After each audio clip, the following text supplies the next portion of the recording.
Hello everyone, and welcome once again to the Heir's Lair. I am your host, Jonathan Taylor. Today is the last video of the year, and as I've established a tradition in the previous year, I would look at the best books I have read, or the best books I've read whose reviews I've posted over the last 12 months. Because these are perhaps not the best books I've read over the past 12 months, but they are the best books whose reviews I posted within the year of our Lord 2023. Because yes, I am filming these in advance. I won't say how much in advance, but just in advance. And I have to say that this year has been mixed, but overall positive. While there has only been one new book that I have given my best rating, there are many more books that I have given my second best rating, and at times I do admit that they have really tested what the limits of the second best rating was. But overall, I still think that they, for the most part, deserve to be deserve that rating, and would perhaps in any other year have made it in the top 10. So yeah, even though I've also read the worst book I've ever reviewed for this channel this year, which I do not recommend you check out, but if you're curious, I'm still gonna link it.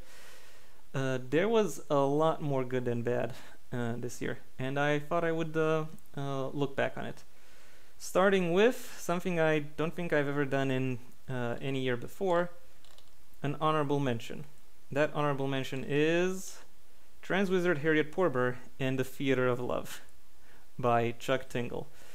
I have to admit, there were lots of words I associated with Chuck Tingle, and some of them have been confirmed, but one word that I did not expect to find was was actually good, and not just good, but actually great. Like, the man can write.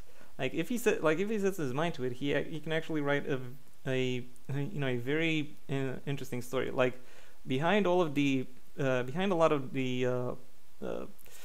more comedic, supernatural, surreal aspects of his story, of his general works, there is there is a lot of dimension, a lot of emotional dimension, a lot of intellectual depth that he actually brings to his narratives, and I was very fortunate to be able to explore that within both his erotica and his other works. So for that reason, yeah, that means that I have to acknowledge talent where it is due, because I have to admit, this was the last cut I made from this list, and it was it was a little bit difficult. Still, I have to full acknowledgement of Chuck for his for his capabilities. He is a great writer, and I wanted to mention it here. Anyway, enough diddle-dallying. It's time I get into the actual list, starting with number 10, Her Dark Enchantments. Do you know that I dreamt of you?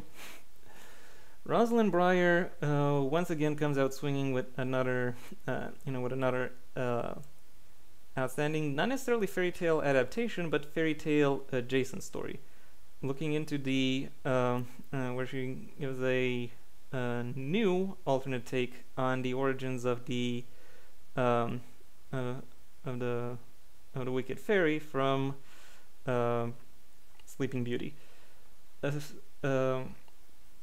version that is full of empathy, dimension, and that and it actually manages to present an exciting and dramatic view into what it is that makes a villain. It is somewhat cliche when you actually look into it, but full credit to her writing, because she actually manages to give a lot of dimension to um, all of these characters, and does actually establish that and there are some very, very exciting things going on. So for that reason, her Dark Enchantments makes it to number 10. At number 9, we've got Far Beneath the Wicked Woods. Lydia V. Russell, and the third book of hers that I've read this year, the culmination of the Wicked Woods Chronicles, or at least the culmination so far. She she manages to conclude the story she has built up to in a very surprising and very cathartic way, which manages to weave into itself everything that makes not just everything that makes the series as a whole memorable and exciting, but also gives her readers new dimensions to her characters, and allows a broader, more engaging perspective into the exciting fairy tale world that she has managed to craft. So all I can say is that this is an outstanding work, and a great high point to her overall writing career. There's an ambulance passing by. I don't know if you can hear it. Anyway, moving on. At number 8, we've got The Bone Needle by Rosalind Breyer. So yeah, for the second time in a row, I have 2 Rosalind Breyer books in my year's end list. It's not my fault. Rosalind Breyer is just that good. Like, she knows her way around words. She knows her ways around turns of phrases, and around how it is that she can use her words in order to craft some outstanding narratives and moments and symbols. She is making her one of the most rewarding and more immersive authors that have emerged within the writing scene over the past decade or so, if I'm to be perfectly honest. At number 7, we've got The Conquest of Bread by Peter Kropotkin. The oldest book I've read and reviewed for this channel. I have in the past read older books, but I haven't done any reviews of them yet. The Conquest of Bread is an excellent theoretical text describing what political anarchy, or what anarchist communism would actually look like. A very good analysis, which very deftly explores the material conditions of his day, and manages to extrapolate meaningful conclusions that still in many ways ring true to this day, especially concerning the desires and necessities that people have, and how his social system can best be suited to address them. At number 6, we've got Icebreaker by Stephen William Hanna, the first book of the Interloper trilogy, and so far I have both the first book and the last book of a trilogy of different trilogies on this list. Unfortunately, no middle book. The closest that has come to that was the Honourable Mention, which featured the second book of a duology. But who knows? That series might continue in the future. There's no telling what can happen. Anyway, back to Icebreaker. Stephen William Hanna manages to deliver an exciting and broad look into a world that has been devastated by an apocalyptic event, and which manages to survive in the face of it all. An excellent display of human ingenuity, persistence, and determination.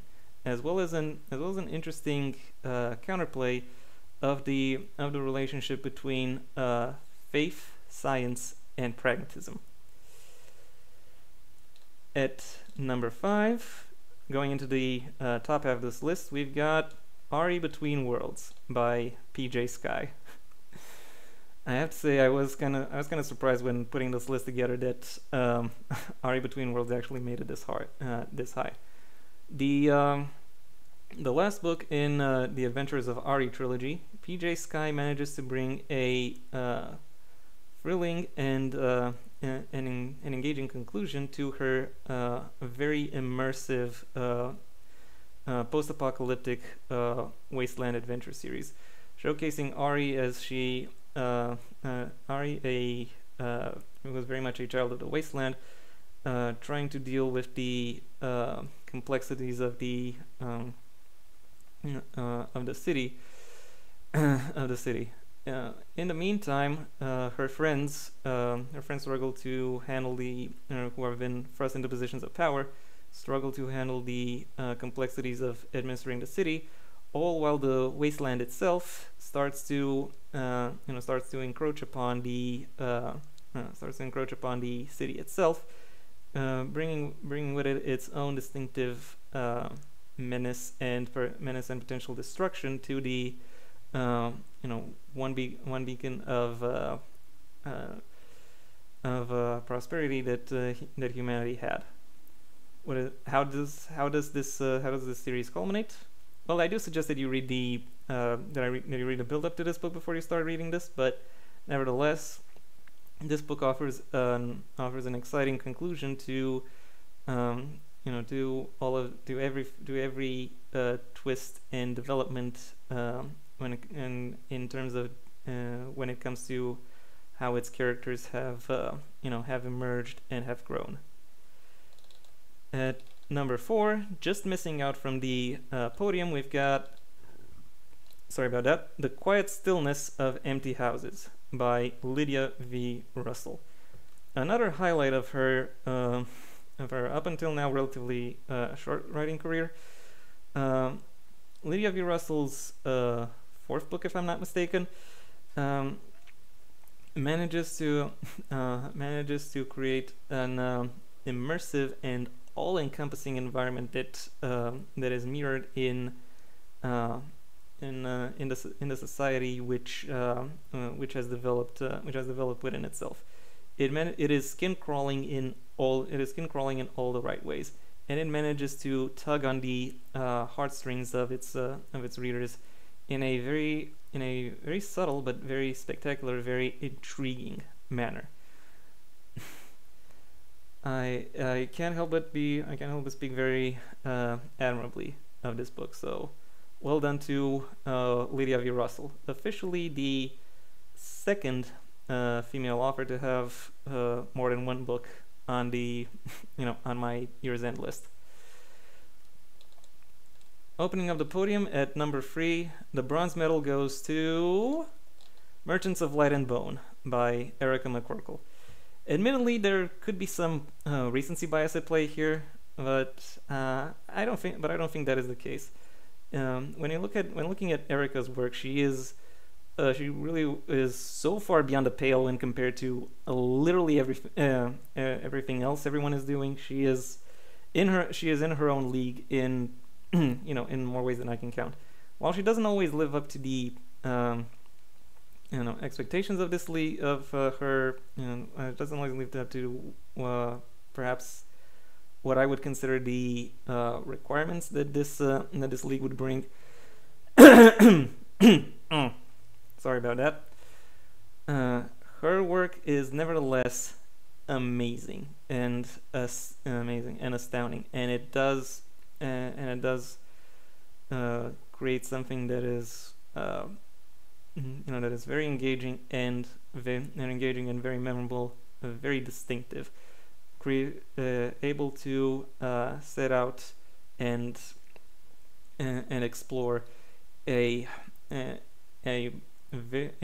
very wild, expansive, and vivid world containing many interlocking pieces, which nevertheless synergize in ways that very few authors can really bring to life. So for that reason, Origins of Light and Bone at number 3. At number 2, the silver medal goes to Camp Damascus by Chuck Tingle. If N.K. Jemisin calls it a generally terrifying nightmare, who am I to disagree? This, this immersive, subtle, and atmospheric piece of horror fiction manages to engross its readers through the perspectives and the familiarity that it offers, only to then turn it around and reveal its dark underbelly. It